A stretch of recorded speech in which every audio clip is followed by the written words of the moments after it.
Here, put on this headset. We're gonna start this experience and you're gonna become Alfred for the next 7 minutes.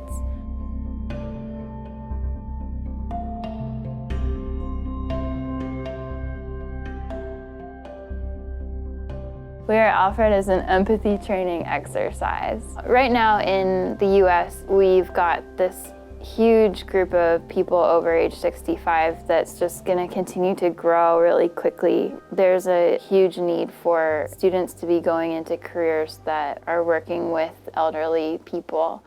Whoa. Okay, this is weird. Uh-oh, my vision's impaired. We wanted something that was as accurate to the experience of somebody discovering that they have an impairment and their family confronting them about it, and then them having to go act upon that discovery.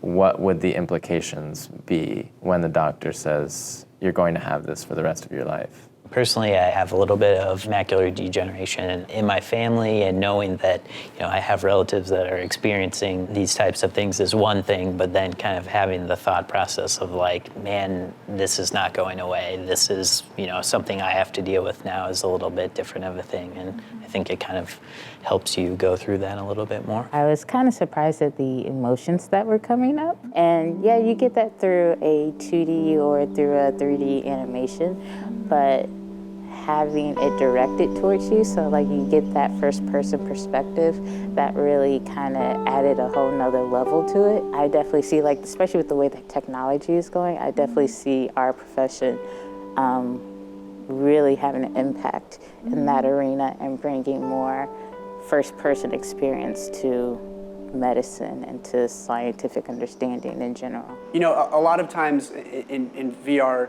you're playing a game and you're in a completely virtual world, and you've suspended your disbelief consciously. With the Alfred experience, you actually see human people around you interacting with you. Mr. Alfred James. I think just a little bit of interaction takes that from just a purely cinematic experience to something that's more rich. Something that you actually feel like you could be there. Aging is a complex experience. It's not just not being able to see and not being able to hear. Somebody that comes into the doctor is a person, and they have a family and a history and a past. Well, before I begin with questions, and I think that's really important for people like doctors that are being trained to take care of patients, because we have to remember that every patient is a person with a family and a story.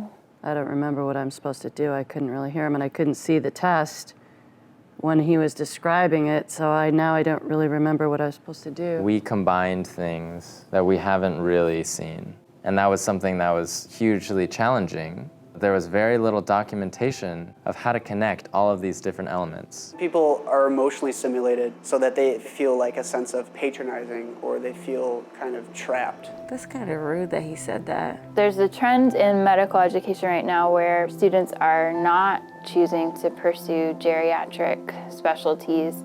And because of that, medical schools all over the country, they want to emphasize geriatric education for their students. Working in this medium can unleash your imagination. So you just have to ask and see what happens.